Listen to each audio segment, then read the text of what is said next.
Bonjour à tous, Néo Anderson pour Endgames.com. On a eu envie de vous présenter Saturday Man. Alors en quelques mots, qu'est-ce que Saturday Man? Alors Saturday Man, c'est le premier Super Sentai belge.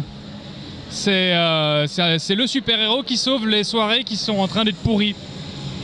Gâchées par le méchant sommeil, le méchant grand sommeil qui veut que tout le monde s'endorme entre 22h et 7h du matin parce que la nuit c'est fait pour dormir.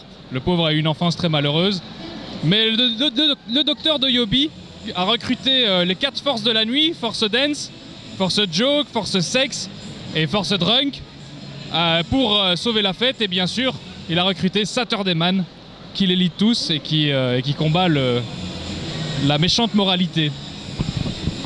Qu'est-ce qui a été le plus difficile à mettre en œuvre pour réaliser le premier Sentai belge? À peu près tout. C'est un projet totalement... c'est un projet amateur fait par des pros ou pro fait par des amateurs, on ne sait pas trop. On a eu beaucoup d'aide de la part de tout le monde, mais on n'a pas eu une production en règle, en bonne et due forme. C'est notre argent personnel, c'est l'argent de généreux donateurs. On a une ASBL qui s'appelle Clara qui nous a prêté caméraman et matériel cinématographique pro. Donc voilà, en gros, tout a été difficile à mettre en œuvre. On a pu voir notamment en générique la présence de Marcus qui joue le rôle du professeur. J'imagine qu'on vous en parle beaucoup, mais comment avez-vous réussi à le faire venir dans votre projet? Alors on m'en parle beaucoup, oui, mais pas en Belgique, malheureusement. Marcus n'est pas encore bien connu en Belgique. D'ailleurs, je te recommande à tous les Belges de jeter un œil à ce qu'il fait, parce que c'est vraiment le meilleur ami de tous les geeks, je crois, c'est Marcus. Et c'est très simple, Marcus. Je dialoguais un peu avec lui parce qu'on fabrique des tables NES en forme de manette Nintendo. Et il trouvait ça fun, on papotait un peu là-dessus, puis je lui ai envoyé le scénario de Saturday Man. Et je lui ai dit, bah écoute, il y a le docteur de Yobi là, tu ferais un bon docteur de Yobi. Et cette espèce de gros taré a accepté. Il s'est déplacé de Paris comme ça, sans nous connaître, sans savoir qui on était. Il a fait 7 heures de bagnole, en plus il y a des emboutes, pour atterrir dans un petit village. Il ne savait pas s'il allait arriver dans la cave d'un jeune de 14 ans avec la caméra des parents, il ne savait pas. Et puis il a vu notre équipe et je crois qu'il est tombé un peu amoureux du bazar. Et maintenant il nous porte, il nous pousse et grâce à lui ça va probablement devenir une série télé. Toutes mes félicitations. Une dernière petite chose, d'autres projets en vue ou pour le moment on est sur Saturday Man Live un maximum? Ouais, vraiment. Là on est à un maximum sur Saturday Man, je dois finir les effets spéciaux, je dois encore composer la musique, on doit s'occuper des effets sonores.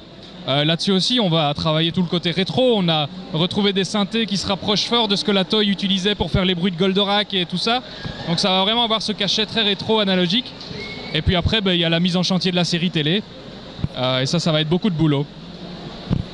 J'ai également vu sur votre Facebook qu'il y avait une petite problématique au niveau de droits éventuels, justement avec ce type de série. Je dirais donc au niveau des séries japonaises, le fait de prendre exemple sur ce type de série, vous n'avez pas eu de problème, il n'y a pas eu de souci.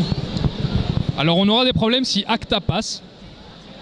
Là je tiens à rappeler à tous les gens qui regardent ça qu'il faut manifester son soutien à l'anti-ACTA, donc vous pouvez rejoindre des groupes comme Avaz ou enfin voilà, et empêcher que ça arrive. Sinon effectivement Saturday Man aura des dettes envers tous ceux à qui il espérait rendre hommage. Voilà, ça c'est vraiment très malheureux. Sinon on nous a déjà mis en garde plusieurs fois sur l'utilisation du terme Sentai. Maintenant je demande quand même à avoir une réaction avant de changer quoi que ce soit. Donc voilà, en gros. Un petit mot à faire passer à nos auditeurs, vous avez éventuellement encore besoin d'une quelconque aide ou autre chose? Alors non, on n'a plus besoin d'argent. C'est bon, maintenant les donations, je ne vais pas dire que c'est clôturé, vous pouvez toujours obtenir votre place. Parce que oui, tous ceux qui ont donné, qui ont fait une donation, ils ont leur place au générique en tant que producteur, même si ce n'est pas le terme officiel, parce que producteur normalement, il touche des dividendes et des trucs comme ça. Et là, malheureusement, on ne peut pas se permettre de faire ce genre de promesses. Mais voilà, sinon, il y aura bientôt les posters et les t-shirts. Ça nous aide beaucoup parce qu'on doit se déplacer souvent à nos frais pour aller dans les conférences, etc. On fera des avant-premières, on espère gratuites. Mais bon, il faut quand même louer un cinéma, ça coûte toujours un peu. Et cet argent sert exclusivement à ça. Nous, on est très à la ramasse côté sous. Donc si vous achetez des goodies ou si vous faites une donation, ce sera une bonne action, il n'y a pas de souci avec ça. Et en attendant, rejoignez-nous sur le Facebook, c'est vraiment tout ce qu'on demande. Voilà, donc vous trouverez toutes les coordonnées du Facebook pour le film Saturday-Man. Allez-y, c'est vraiment excellent. Venez nombreux et supportez-les un maximum. À très bientôt, salut. Merci beaucoup.